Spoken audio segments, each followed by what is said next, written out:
Hello दोस्तों, पिछले video में हम लोगों ने विद्युत प्रतिरोध के बारे में पढ़ा था। ठीक है, आज विद्युत प्रतिरोध के आगे हम लोग जारी रखेंगे। तो विद्युत प्रतिरोध जो होता है वो कई कारकों पर निर्भर करता है, जैसे कि तार की लंबाई, तार की मोटाई, तार का पदार्थ, तार का ताप आदि। ठीक है, तो इन सभी कारकों का तार के प्रतिरोध पर क्या प्रभाव पड़ता है, ठीक है, उसको देखते हैं। ठीक है, तो तार का जो प्रतिरोध है वो तार की लंबाई के अनुक्रमानुपाती होता है। ठीक है, तार का प्रतिरोध जो है वो तार की लंबाई के अनुक्रमानुपाती होता है। तो तार का प्रतिरोध उसकी लंबाई के अनुक्रमानुपाती होता है। यदि लंबाई L हो तथा प्रतिरोध R हो तो R अनुक्रमानुपाती L, R proportional to L। ठीक है, अब इसका मतलब क्या हुआ, यानी इसका मतलब ये हुआ कि यल का मान बढ़ाएं यानी लंबाई बढ़ाएं तो तार का प्रतिरोध बढ़ेगा। ठीक है, और यल का मान घटाया जाए तो आर का मान क्या होगा, घटेगा। ठीक है, अच्छा इसको एक किनारे हम समझ लेते हैं। दो राशियां हो x और y, तो x अगर इस प्रकार संबंधित हैं, x और y अनुकूल अनुपाती, ठीक है, तो क्या होगा, y का मान बढ़ाने से x का मान बढ़ेगा और y का मान घटाने से x का मान घटेगा। अगर यहीं पे ये ऐसे हो, ठीक है, तो क्या होगा, y का मान बढ़ाने पे x का मान क्या होता है, घटता है। ठीक है, और y का मान घटाने पे x का मान बढ़ता है। ठीक है, तो इसको हम लोग पढ़ते हैं x व्युत्क्रमानुपाते y, और इसको पढ़ते हैं x अनुक्रमानुपाते y। इसको समानुपाती भी बोला जाता है। तो क्या है, यहाँ पे R और L का रिलेशन है। ठीक है, तो L को बढ़ाने पे R बढ़ेगा, L को घटाने पे R घटेगा। ठीक, दूसरा पैरामीटर हमारा क्या है, दूसरा कारक है तार की मोटाई। तो तार की मोटाई जो होती है, जो प्रतिरोध होता है तार के अनुप्रस्थ काट के क्षेत्रफल के व्युत्क्रमानुपाती होता है। ठीक है, यानी तार के अनुप्रस्थ काट का क्षेत्रफल यदि बढ़ाया जाए तो आर का मान क्या होगा, घटेगा। और यदि ए का मान घटाया बढ़ाया जाए तो आर का मान घटेगा, और ए का मान घटाया जाए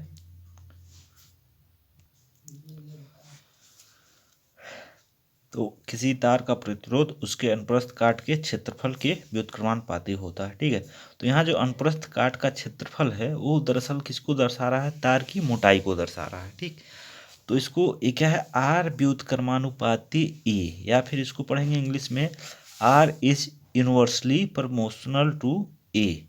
ठीक, R is inversely proportional to A, यानी ए का मान अगर हम बढ़ा देंगे तो आर का मान घट जाएगा, और ए का मान घटा देंगे तो आर का मान क्या हो जाएगा, बढ़ जाएगा। ठीक है, अच्छा दरअसल होता ऐसा क्यों है कि अगर तार की मोटाई बढ़ा दें, ई का मान बढ़ा दें, तो आर का मान घट जाएगा। जैसे ये कोई चालक तार है, ठीक है, ये जिसका अनुप्रस्थ काट का क्षेत्रफल है।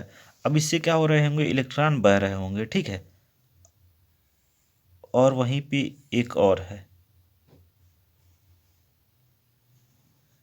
ठीक है, अब इसमें से देखिए ये क्या है, इसका अनुप्रस्थ काट का क्षेत्रफल ज़्यादा है और इसके अनुप्रस्थ काट का क्षेत्रफल कम है।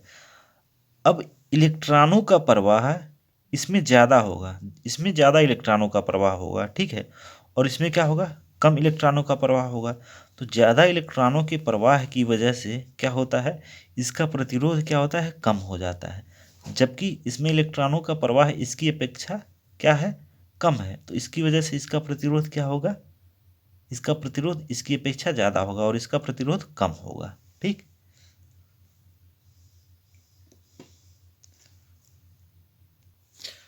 तो तार जितना ही मोटा होगा उसका प्रतिरोध उतना ही कम होगा। ठीक है,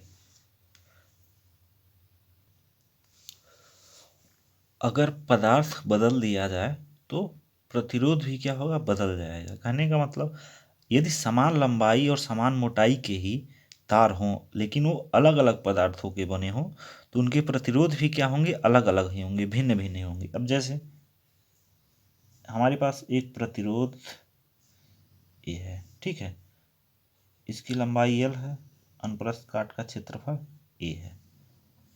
एक दूसरा है, ठीक, इसके अनुप्रस्थ काट का क्षेत्रफल A है, लंबाई L है।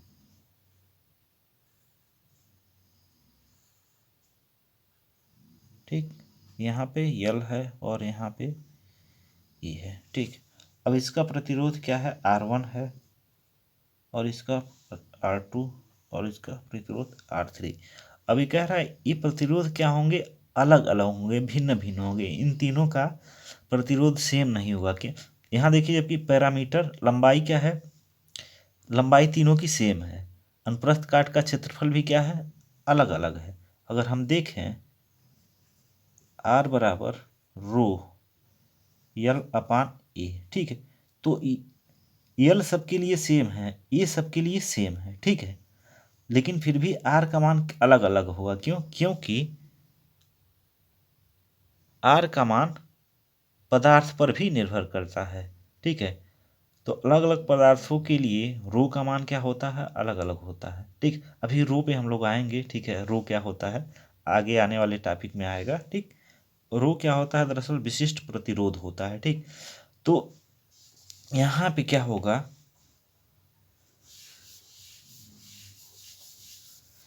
ये R1 बराबर नहीं होगा किसके, R2 के, और R3 बराबर नहीं होगा।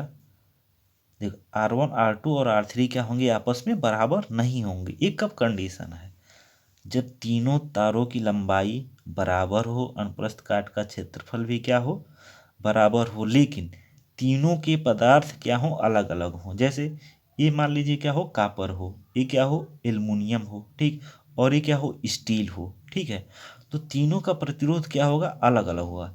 कापर वाले वायर का प्रतिरोध अलग होगा, एल्युमिनियम वायर वाले वायर का प्रतिरोध अलग होगा, और स्टील वाले वायर का प्रतिरोध क्या होगा, अलग होगा। ठीक, अभी इसमें थोड़ी सी और क्लैरिटी आएगी जब हम विशिष्ट प्रतिरोध पढ़ेंगे, और ठीक है, इस पे आधारित एक दो न्यूमेरिकल करेंगे तो और अच्छे से क्लियर हो जाएगा। ठीक है, अगर एक ही पदार्थ के अलग अलग लंबाई के तार हों या फिर अलग अलग मोटाई के तार हों तो उनका प्रतिरोध भी क्या हो जाएगा, अलग अलग हो जाएगा। क्यों, क्योंकि R जो है यल के, अच्छा यहाँ कैपिटल यल भी लिख सकते हैं, स्मॉल यल भी लिख सकते हैं, बात वही है, दर्शाने का तरीका है। ठीक है, 1/A, ठीक है, तो अगर हम एक टाइम के लिए क्या मान लेते हैं कि ए एक ही तार के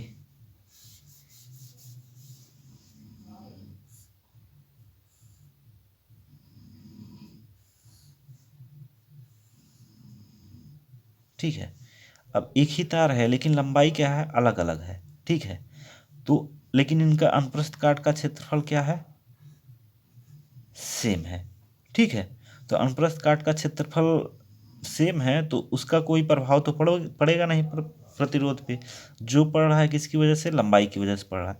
अब इसकी लंबाई कम है तो इसका प्रतिरोध कम होगा, और इसकी लंबाई ज़्यादा है तो इसका प्रतिरोध ज़्यादा होगा। ठीक है, अब इसमें है क्या, देखिए एक चीज़ समझने वाली बात है, दोनों में पदार्थ क्या है, एक ही है, दोनों सेम पदार्थ के बने हैं। ठीक है, लेकिन इनका प्रतिरोध क्या है, भिन्न भिन्न क्यों हो जा रहा है, क्योंकि लंबाई इनकी अलग अलग है।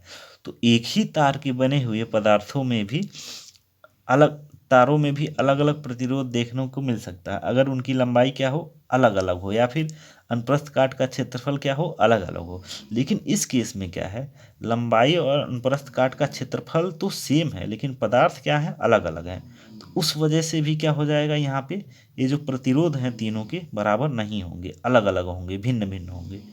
ठीक है,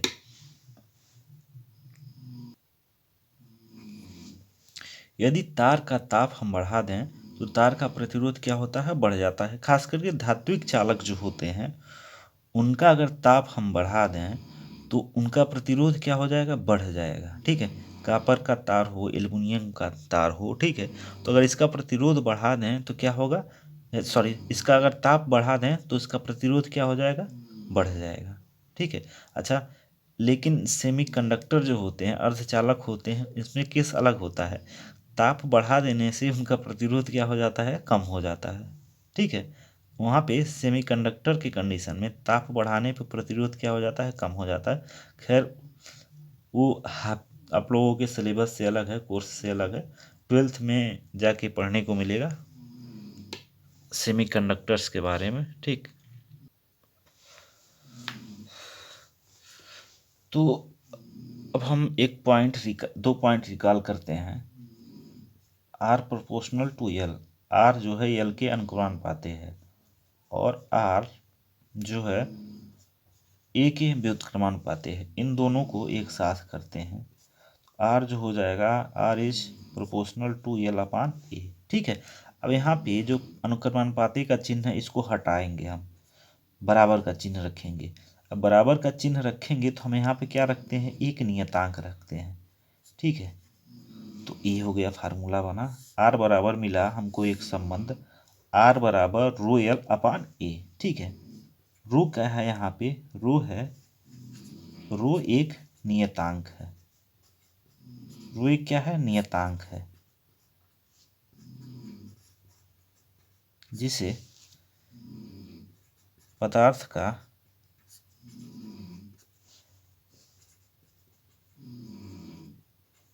विशिष्ट प्रतिरोध कहते हैं। ठीक है। अच्छा, विशिष्ट प्रतिरोध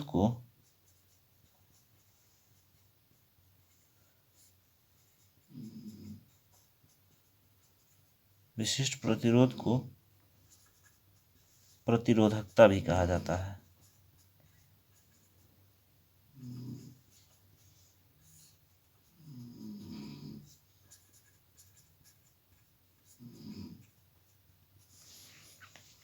विशिष्ट प्रतिरोध को प्रतिरोधकता भी कहा जाता है। ठीक। अच्छा, अब विशिष्ट प्रतिरोध जो है इसकी हम लोग परिभाषा क्या बनाएंगे। ठीक है। विशिष्ट प्रतिरोध की परिभाषा देखते हैं। अब हमारे पास संबंध एक है, आर बराबर रो एल अपान ए। ठीक है। विशिष्ट प्रतिरोध की परिभाषा बनाना है तो इसको थोड़ा सा रीअरेंज कर लेते हैं। रो का मान निकालते हैं, तो इसके लिए क्या करेंगे, ए को पक्षांतर करेंगे तो यहाँ आर में गुणा हो जाएगा, और एल का पक्षांतर करेंगे तो ये इससे भाग हो जाएगा। तो रो जो होगा हमारा क्या होगा, R into A upon L. ठीक है।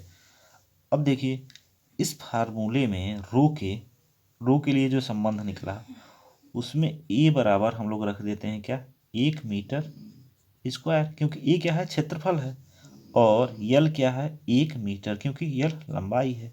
ठीक है। अब ए रखने पे रो बराबर क्या होगा, आर इंटू 1 बटा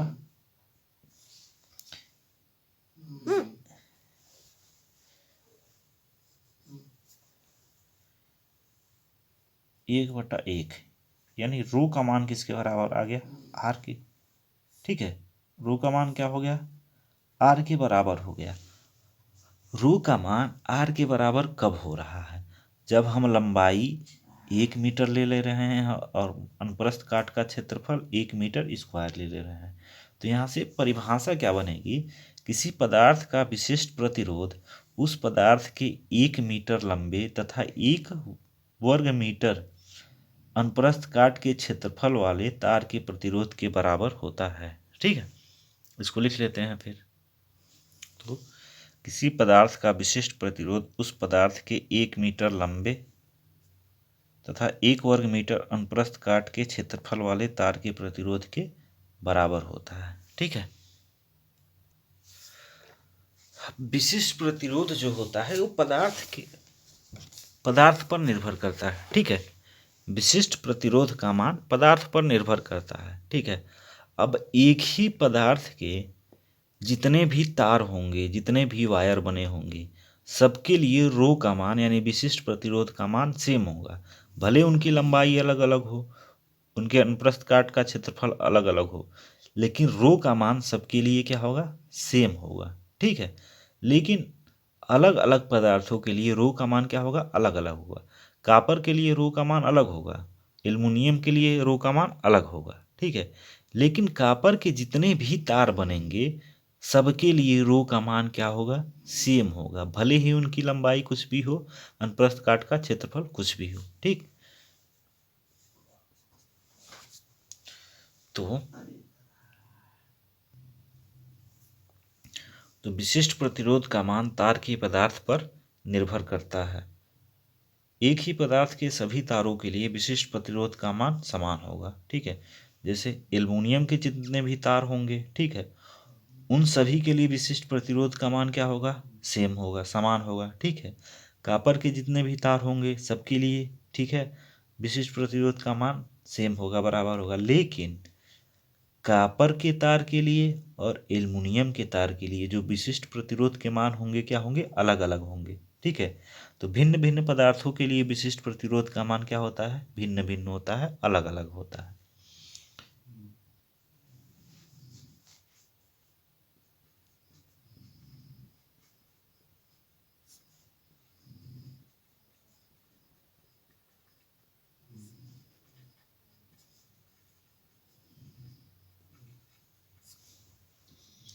विशिष्ट प्रतिरोध का मात्रक। ठीक है, तो रो का फार्मूला क्या होता है, R into A upon L.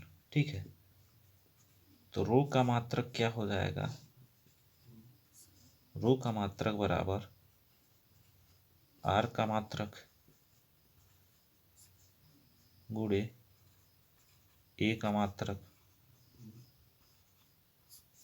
बटा एल का मात्रक। ठीक है, तो आर का मात्रक जो हो जाएगा वो हो जाएगा ओम, और ए का मात्रक मीटर स्क्वायर, एल का मात्रक मीटर। ठीक है, अब यहाँ पे मीटर से मीटर कैंसिल, तो क्या हो जाएगा, यहाँ बचेगा ओम मीटर। ठीक है, तो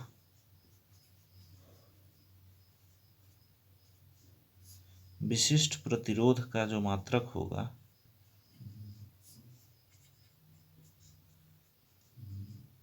विशिष्ट प्रतिरोध का मात्रक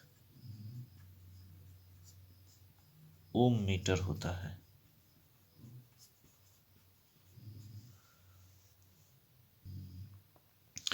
अब हमारे पास एक क्वेश्चन है, एक ही पदार्थ की समान मोटाई के दो तारों के लंबाई का अनुपात 3 है, तो उनके प्रतिरोधों का अनुपात ज्ञात करो।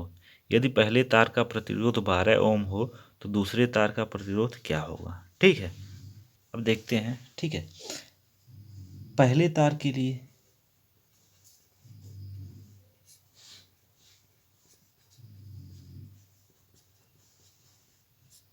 अब देखिए हम R1 लिखेंगे। ठीक है, ये पहले पदार्थ के लिए है, पहले तार के लिए रो हो जाएगा यहाँ पे विशिष्ट प्रतिरोध। अब यहाँ रो क्यों लिए हैं, रो 1 क्यों नहीं लिए, क्योंकि दोनों तार जो है, तारों का पदार्थ क्या है, सेम है, तो दोनों के लिए रो का मान क्या होगा, सेम होगा। ठीक है, वही रहेगा। और यहाँ पे क्या हो जाएगा, हम यहाँ पे L1 ले लेंगे, और यहाँ पे नीचे अनुप्रस्थ काट का क्षेत्रफल ए क्यों लिए हैं, A1 क्यों नहीं, क्योंकि मोटाई क्या है, समान है, इसलिए दोनों में हम लोग क्या करेंगे, ए यूज करेंगे। दूसरे तार के लिए, दूसरे तार के लिए R2 हमारा क्या हो जाएगा, R2 का मान क्या हो जाएगा, रो, क्योंकि पदार्थ वही है, बदलना नहीं है, तो रो वही रहेगा। यहाँ लंबाई L2 हो जाएगी, और यहाँ पे अनुप्रस्थ काट का क्षेत्रफल भी क्या हो जाएगा, ए हो जाएगा। अच्छा, एक चीज़ हम लोग लिखना भूल गए, ये पहले तार का लंबाई L1 है और दूसरे का L2 है, तो दोनों का अनुपात दे रखा है, यानी L1 बटा L2 दे रखा है। वो कितना दे रखा है, 3। ठीक है, अब देखते हैं क्या करें,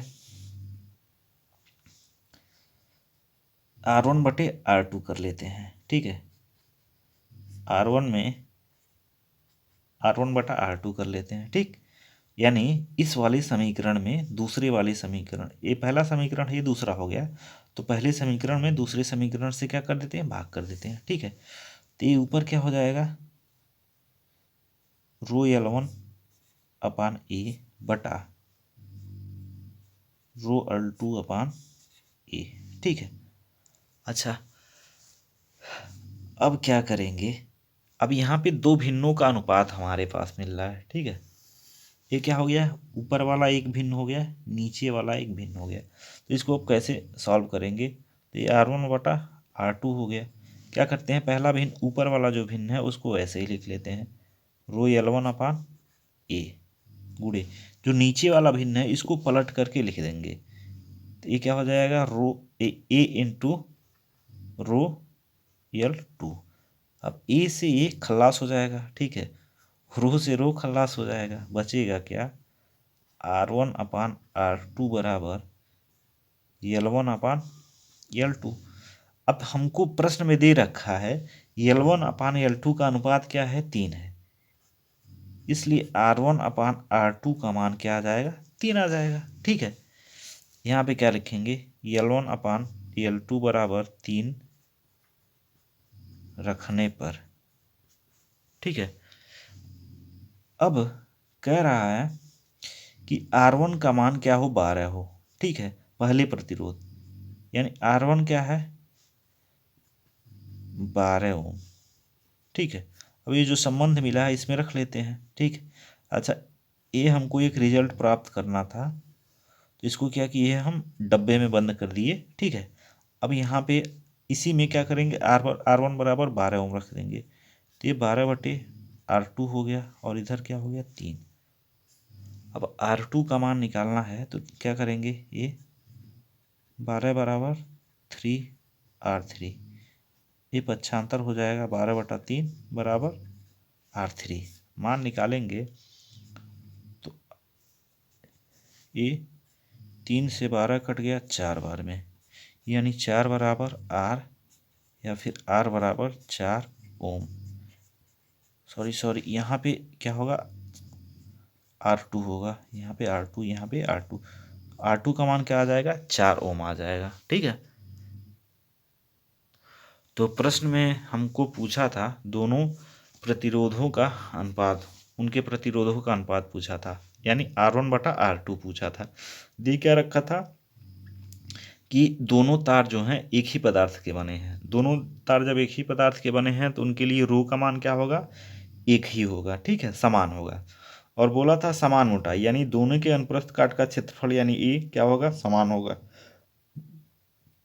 तो उनकी लंबाई का अनुपात दे रखा है, प्रतिरोधों का अनुपात पूछ रहा है। ठीक है, तो अब इस फार्मूले का R बराबर रो इंटू L अपान ए का प्रयोग कर लिए। ठीक है, यहाँ से दोनों का अनुपात निकल गया। फिर प्रश्न में आगे कह रहा था कि पहले प्रतिरोध का मान 12 ओम हो तो दूसरे तार का प्रतिरोध क्या होगा। ठीक है, तो यहाँ पे हम R1 की जगह 12 रख दिए और यहाँ से हमको R2 का मान निकल गया। ठीक, हमारे पास क्या है, एक सेल है। ठीक है, अगला टॉपिक समझते हैं। हमारे पास क्या है, एक सेल है, ये सेल का धन टर्मिनल है और ये माइनस टर्मिनल। अभी इस सेल से हमने क्या किया है, एक बल्ब को जोड़ दिया है।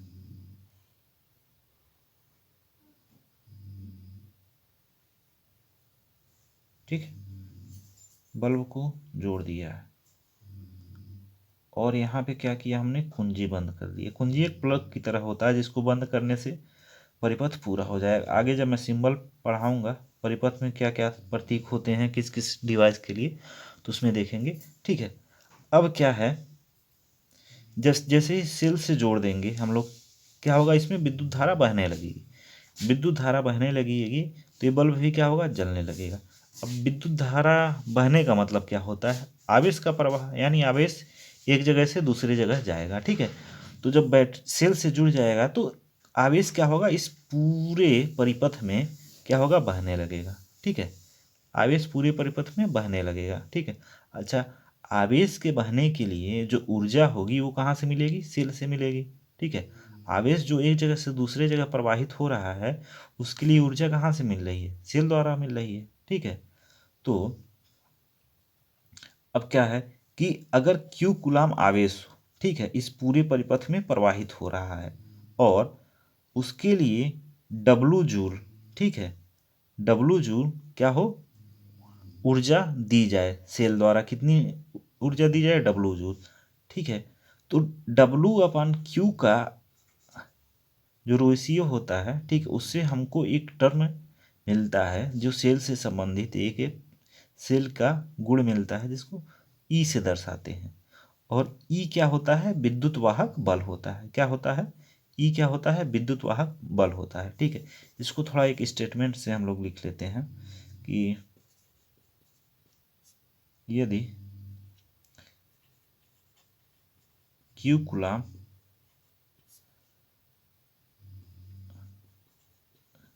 आवेश को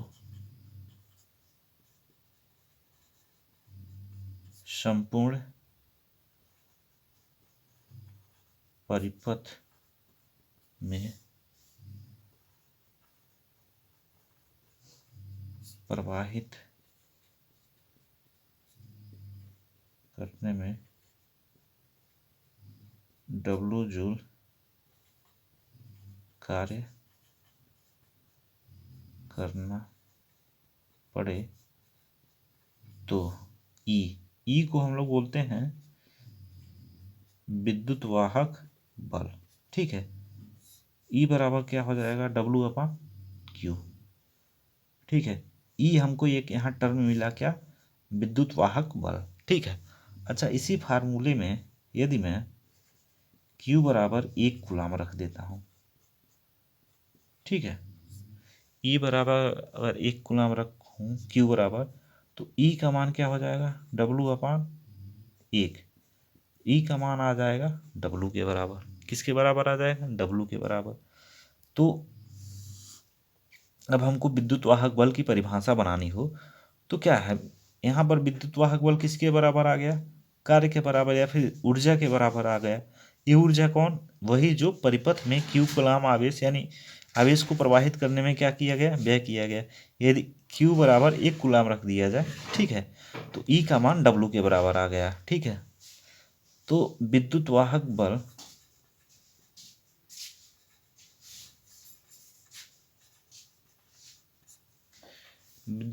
बल ठीक है, जिसको बोलते हैं इलेक्ट्रोमोटिव फोर्स, ठीक है।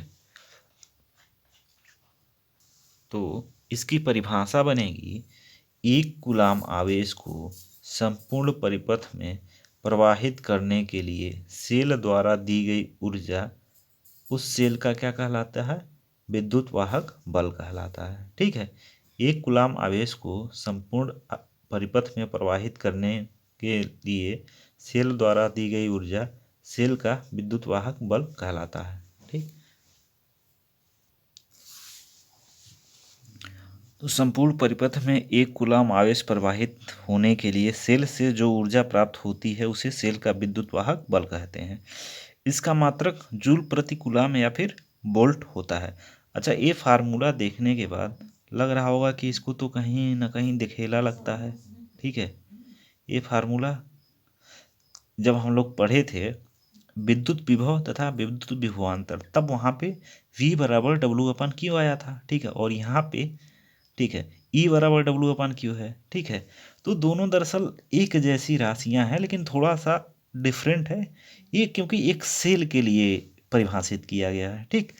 तो इसका मात्रक क्या होता है, जूल प्रति कूलाम या फिर वोल्ट, ठीक है, जूल प्रति कूलाम या फिर वोल्ट होता है। अच्छा, यहाँ बल से ये मत एज्यूम कर लेना कि इसका मात्रक न्यूटन होगा या फिर ये कोई बल होता है, ठीक है। ये वोल्टेज के जैसा ही है, विभवांतर के जैसा ही है, ठीक है। तो इसके अब विभवांतर या फिर विभव के लिए जो फार्मूला है सेम है वही विद्युत वाहक बल के लिए। तो इस वजह से दोनों के मात्रक, ठीक है, क्या होंगे, दोनों के मात्रक सेम होंगे। अगला हमारा टॉपिक है सेल का आंतरिक प्रतिरोध, ठीक है। इसको समझने से पहले हम एक चीज समझते हैं, ठीक है। कोई भी पदार्थ होता है, ठीक है, तो जब हम कोई परिवर्तन करने की कोशिश करते हैं या फिर कोई कारक उस पे पड़ता है तो उसका प्रतिरोध करता है। जैसे 9th क्लास में आप लोगों ने पढ़ा होगा, ठीक है, जड़त्व का नियम, ठीक है। तो जड़त्व का नियम क्या कहता है, कोई भी पदार्थ अपनी अवस्था में परिवर्तन का क्या कह रहा करता है, विरोध करता है। तो वैसे ही कोई चालक तार हो, ठीक है, और उसमें कोई धारा नहीं बह रही हो, तो वह उस पदार्थ की एक अवस्था हो गई, ठीक है। वैसे ही जब उसमें धारा बहने लगेगी, ठीक है, धारा बहने लगेगी, तो वो धारा के बहने का विरोध करेगा, ठीक है, वो पदार्थ धारा के बहने का विरोध करेगा, ठीक है। तो विरोध करने का यही गुण क्या कहलाता है, प्रतिरोध कहलाता है, ठीक है। विरोध करने का यही गुण क्या कहलाता है, प्रतिरोध कहलाता। अच्छा, यहाँ प्रतिरोध को जड़त्व से मत जोड़िएगा, वो मैंने एग्जाम्पल के लिए समझाया था, एनोलॉगी, सादृश्यता के लिए, ठीक है। तो जो चालक तार का पदार्थ है उसमें धारा नहीं बहने दे रहा। वैसे ही सेल जो होता है, सेल के अंदर भी क्या होता है, पदार्थ होता है, ठीक है। तो उसके अंदर पदार्थ पेस्ट के रूप में या फिर एक विलयन के रूप में भरे होते हैं, ठीक है। तो जो सेल के अंदर का पदार्थ है वो भी आवेश के प्रवाह को के मार्ग में बाधा डालता है, यानी विद्युत प्रवाह नहीं होने देता है, ठीक है। तो यह सेल के पदार्थ का गुण होता है कि वह धारा बहने का विरोध करता है, जिसे सेल का क्या करते हैं, कहते हैं आंतरिक प्रतिरोध कहते हैं, ठीक है। अब हमारे पास एक परिपथ है, ठीक है। अब ये परिपथ है, एक सेल है जिसका विद्युत वाहक बल क्या है, ई है, और आंतरिक प्रतिरोध क्या है, आर है, ठीक है। और ये जो अरेंजमेंट है इससे क्या लगा है, एक प्रतिरोध लगा है, ठीक है, आर, जिसका मान क्या है, आर है, ठीक है। और इसके सिरों के बीच क्या है, विभवांतर वी है, ठीक है। और इसमें आई धारा बह रही है, ठीक है, आई धारा बह रही है। अब क्या होगा, हम इन सबको अगर संबंधित करना चाहें तो क्या होगा, आई बराबर E upon R plus R, ठीक है। आई बराबर ई बटा R plus R, capital R plus small R, ठीक। ये है फार्मूला क्या, दरअसल सेल का विद्युत वाहक बल बटे कुल प्रतिरोध। तो परिपथ में कुल प्रतिरोध कितना होगा, आर प्लस आर। अब ये क्यों और आर प्लस आर क्यों कर रहे हैं, क्योंकि जब हम प्रतिरोधों का संयोजन पढ़ेंगे तो इस बार फिर इसको मैं थोड़ा रिवाइज करा दूंगा, इसको और अच्छे से समझा दूंगा, ठीक है। तो अभी के लिए बस फार्मूला एक बार आप लोग देख लीजिएगा, याद कर लीजिएगा, ठीक है। बाकी यहाँ आर प्लस आर क्यों हो रहा है, जब अगला प्रतिरोधों का संयोजक टॉपिक पढ़ा दूंगा तब ये क्लियर हो जाएगा, ठीक है। और ये डायग्राम बना के मैं इसको फिर से समझा दूंगा, ठीक। तो अगर आपको कोई डाउट वाउट हो तो कमेंट सेक्शन में ज़रूर पूछें, ठीक है। और अभी जो लेक्चर चल रहे हैं तो इनमें मैं कॉन्सेप्ट पे ज़्यादा फोकस कर रहा हूँ, ठीक है। और बीच बीच में एक दो की आने वाले लेक्चरों में क्या होगा, मैं केवल न्यूमेरिकल्स कराऊंगा, आंकिक प्रश्न कराऊंगा, ठीक है।